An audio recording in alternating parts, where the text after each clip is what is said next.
O ex-presidente Luiz Inácio Lula da Silva está sendo julgado pela 8ª turma do Tribunal Regional Federal da 4ª Região, em Porto Alegre.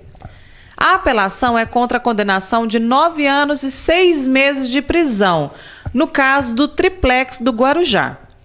A acusação foi aplicada pelo então juiz Sérgio Moro, que é responsável pelo processo da Operação Lava Jato.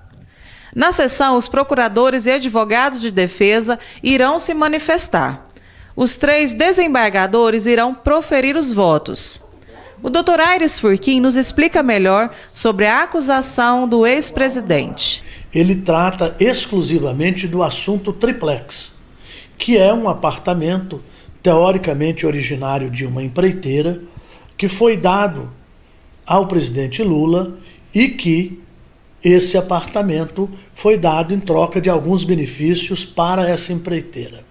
Trata disso, tão somente disso amanhã. O ex-presidente tem N processos, mas esse que já foi julgado pelo juiz Moro, condenou o presidente, entendendo que ele recebeu de forma escusa esse apartamento. Há um fato interessante, que a defesa do presidente e os militantes dizem que o apartamento não está no nome do presidente, consequentemente não é dele. Ora, nós temos que partir de um princípio que nenhum criminoso recebe um bem oriundo do crime e coloca em nome próprio. Por isso que é complexo, é difícil você descobrir. Nós temos alguns que chegam a dizer que por que esse apartamento é do Lula e foi arrestado? Pelo seguinte: ele, teoricamente, ainda pertence nominalmente lá na escritura à construtora. E ele foi arrestado porque o Ministério Público pediu e a Justiça entendeu que se não assegurasse aquele bem, ele não seria devolvido. Para quem? Para a União, porque ele é fruto de uma fraude. Não interessa no nome de quem que está. Mas a primeira prova é o uso de tempo indeterminado. Eu jamais teria condições de usar um bem de outrem sem pagar aluguel e sem um tempo determinado.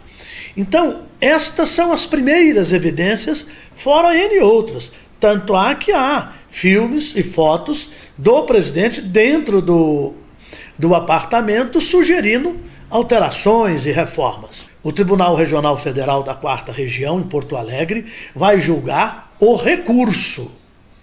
Ou seja, existe um início de ideia de que a prova pré-existente é verdadeira.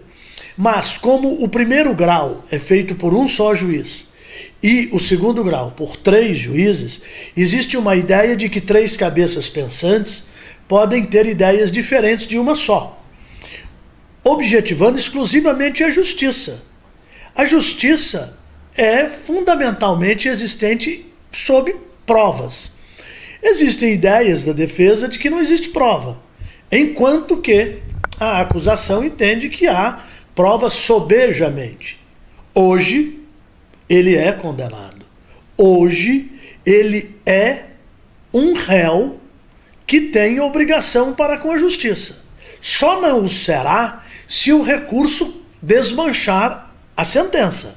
Senão, ele não será condenado, ele continuará condenado. E onde entra aí, né, a ex-primeira-dama, já falecida, a senhora Marisa, que a gente vê que ela, consequentemente, né, estão falando sobre ela, né, ele, consequentemente, está acusando, falando que ela que mexia com tudo, né, todas as partes administrativas dele. Olha, o que ele tentou demonstrar em um depoimento é que quem cuidava das coisas da família era a dona Marisa Letícia. E que ele não sabe dizer se ela pagava ou não recibos, mas que ele acreditava que esses recibos existissem. E quando da defesa prévia, ou ainda antes do depoimento, ele teve a oportunidade de apresentar esses documentos. Eles não foram apresentados, tinha um ou outro. E aí, depois do depoimento, veio uma quantidade enorme de documentos afirmando serem os recibos. Nenhuma perícia da Polícia Federal, eles são fraudulentos. E há um depoimento muito importante daquele que teoricamente seria dono desse apartamento e dizendo que esse apartamento tinha sido locado por João José e que ele nunca tinha recebido o aluguel do Lula e da Marisa. Então, esse processo, ele versa no triplex com menos intensidade, porque o triplex tem um processo próprio. E esse versa nessa documentação em um apartamento em que o presidente tem ao lado do apartamento que ele mora. Ele mora num apartamento, num prédio, que tem 2 coberturas. Ele usa as 2. Uma é dele, antiga, e a outra é essa que versam dos recibos que são fraudulentos e que a dona Marisa nunca apresentou, mas ela quem pagava, e aí de repente, há menos de um ano, apareceram todos, mas o emitente dos recibos tinha dito em uma audiência que nunca recebeu o aluguel do presidente Lula. Tá certo, doutor. E agora a pergunta que não quer calar, né? Todo mundo quer saber. O ex-presidente, ele pode sair diretamente para a prisão? Bom, poder pode, mas não é o caminho. Normalmente o tribunal vai dizer o seguinte: confirmo, modifico ou cancelo a sentença do primeiro grau. Ponto. Vamos imaginar que seja confirmada. Confirmada ou modificada, mas com condenação, o Ministério Público logo em seguida entra com requerimento de prisão, porque uma súmula do Supremo Tribunal Federal diz que, uma vez condenado em segundo grau, já é permitido a execução da pena. Ou seja, se ele foi condenado em prisão, pode começar a execução. Evidentemente que isso pode gerar um recurso aqui e outro ali, mas na decisão de amanhã eu não acredito que o tribunal decrete a prisão dele. O tribunal deve confirmar, modificar ou cancelar a sentença.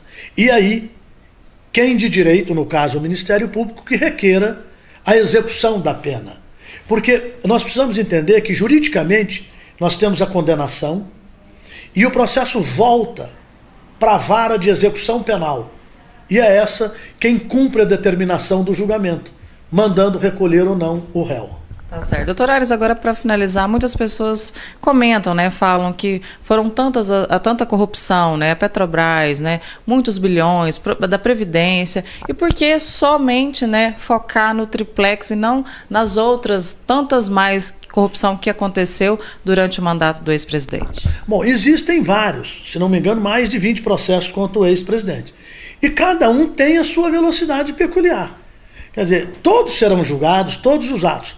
Agora, são atos isolados, cada um ao seu tempo e à sua força. Nesse, o conjunto de provas se tornou pronto para julgamento definitivo antes, por essa razão. Eu vou te dar um exemplo correlato. O ex-governador Sérgio Cabral tem 34 indiciamentos. Desses 30 já viraram processos. E ele foi julgado, se não me engano, em 6. Já estamos aí com 80 e tantos anos de prisão. Certo? Então tem muita coisa que vai ao seu tempo. O Lula será julgado por cada um dos crimes praticados, mas individualizados. E como você disse que estava encerrando, eu queria deixar uma mensagem muito forte para todo cidadão. Nós devemos, esse ano, escolher candidatos que não tenham compromisso com nada de errado. Se ele errar amanhã, é outra história. Mas nós temos que ter candidatos que não sejam nossos amigos, que não nos fizeram favor, mas candidatos que possam ver o interesse da coletividade. Toda vez que nós olharmos para o individual, nós estamos acrescentando força nesse mundo de corrupção que está existente no Brasil. E deixo também uma última mensagem. Estamos melhorando e vamos melhorar cada vez mais. Quem já imaginou que políticos no exercício do mandato poderiam estar sendo presos? Então a gente tem que ter consciência de que está na nossa mão continuar melhorando.